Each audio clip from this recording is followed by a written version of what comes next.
It was a typical Friday night, and after a long week at work, I decided to treat myself to some comfort food from McDonald's. I placed my order at the drive-thru, which consisted of a Big Mac, large fries, and a milkshake.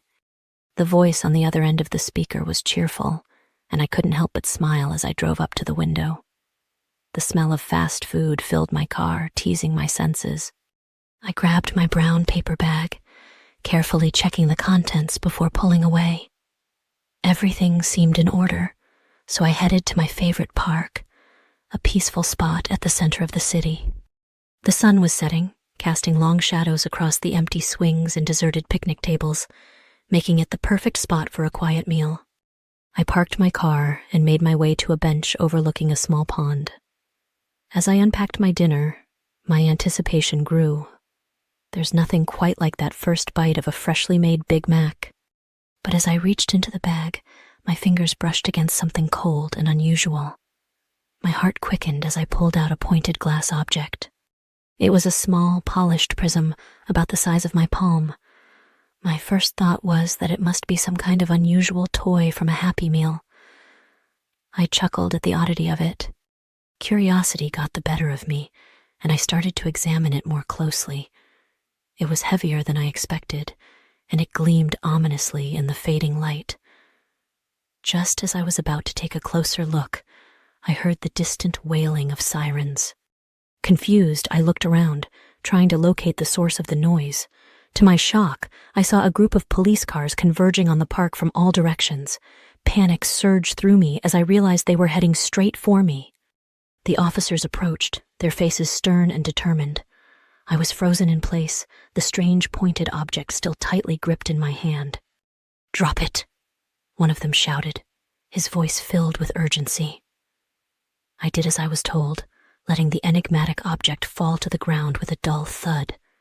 It rolled a short distance away from me. The officers quickly surrounded me, their hands resting on their holstered weapons. My heart raced, and I stammered out, "What's going on? What did I do?" One of the officers, a serious-looking man with a badge that read Detective Anderson, knelt down and picked up the glowing prism. He examined it closely, his brow furrowing in concern. "Where did you get this?" he demanded, his eyes never leaving the object.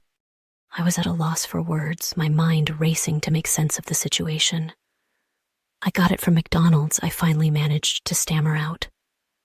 The detective's gaze hardened, and he signaled to his colleagues. Within moments, they were on their radios, calling for backup and initiating a lockdown of the nearby McDonald's. They handcuffed me, and I found myself inside a police car. I watched in bewilderment as uniformed officers swarmed the restaurant, cordoning off the area and detaining employees and customers alike. It was chaotic, and I couldn't understand how a simple meal had led to this strange and terrifying turn of events. They gathered the employees from the restaurant and asked me which employee had given me the package. I checked each face and realized that he was not there. Officers started talking to each other with frowning expressions. I could sense their unease regarding the things I was stating. I started waiting for it all to be over, but it only got worse. They took me to jail that night. I later found out that copies of the same glowing prisms had been found at crime scenes for a long time. This was the reason why the officers were acting strangely about the whole situation. The officers began investigating the employee records of the restaurant and the security camera footage from that day. They didn't release me until the whole story was made clear. I had to stay in jail for almost 2 weeks until the murderer was arrested and confessed to everything. The officers found multiple copies of the same object in his apartment. Until now, nobody knows why the murderer placed the object in my bag.